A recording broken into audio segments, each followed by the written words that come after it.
ओम शांति।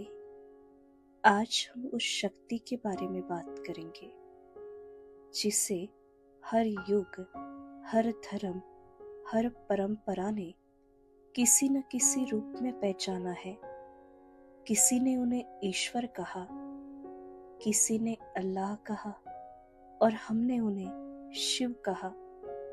शिव मतलब कल्याणकारी, दुखों से छुड़ाने वाले, सबके प्यारे परमपिता शिव परमात्मा। तो चलिए अभी जानते हैं शिव कौन है। शिव कोई मनुष्य नहीं है, कोई देवता भी नहीं है। वो है निराकार, बिंदु समान, ज्योति स्वरूप, पॉइंट ऑफ लाइट, जो परम धाम में रहते हैं। शांति, शक्ति और ज्ञान के सागर है।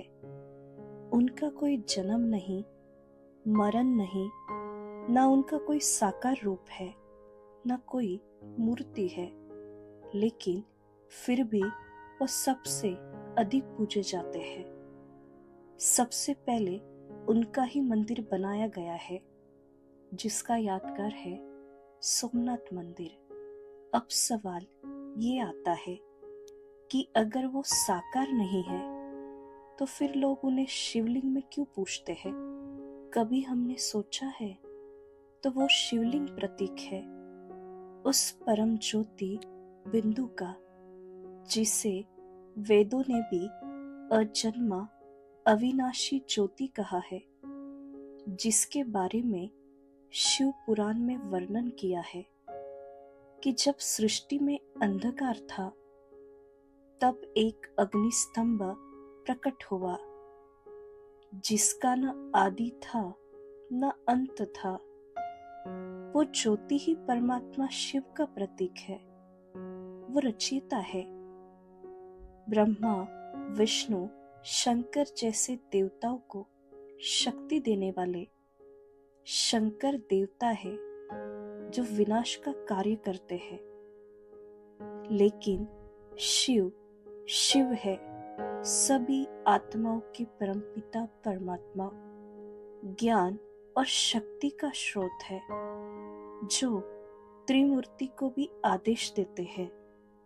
अब सोचिए, जब सब धर्मों में ईश्वर की बात आती है तो ईसाई कहते हैं गॉड इज लाइट, इस्लाम कहता है खुदा नूर है, सिख धर्म कहता है एक ओमकार निराकार।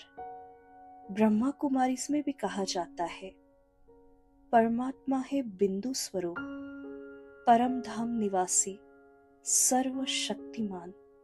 तो बात एक ही है, परमात्मा कोई मनुष्य नहीं है, बल्कि सर्व आत्माओं के पिता है, शिव परम पिता परमात्मा।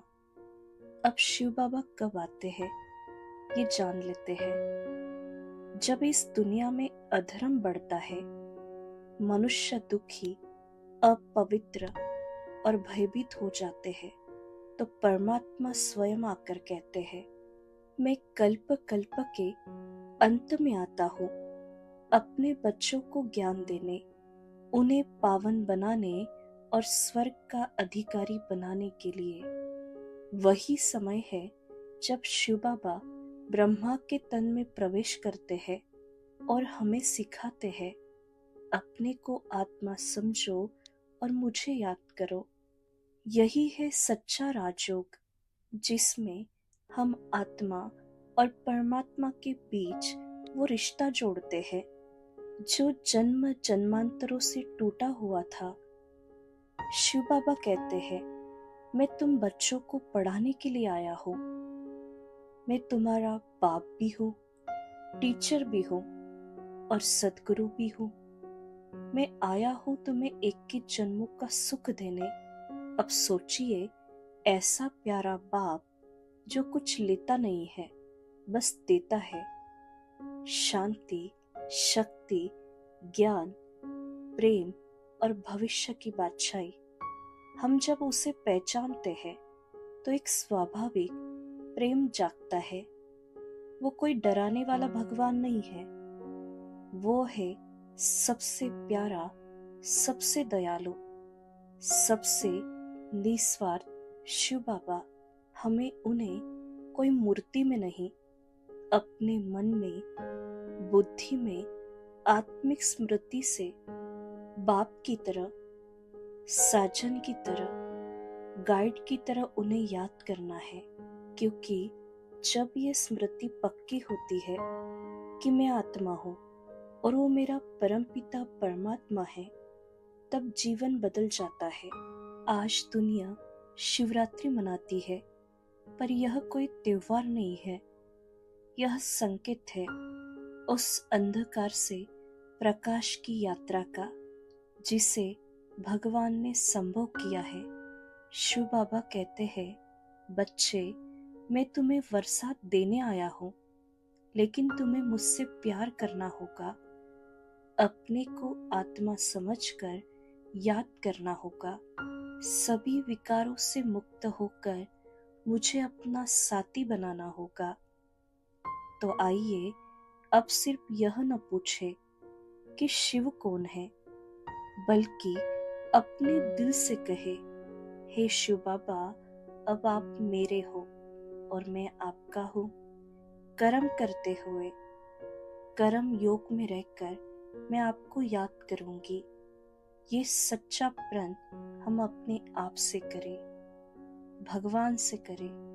ये है भगवान से प्रेम करना।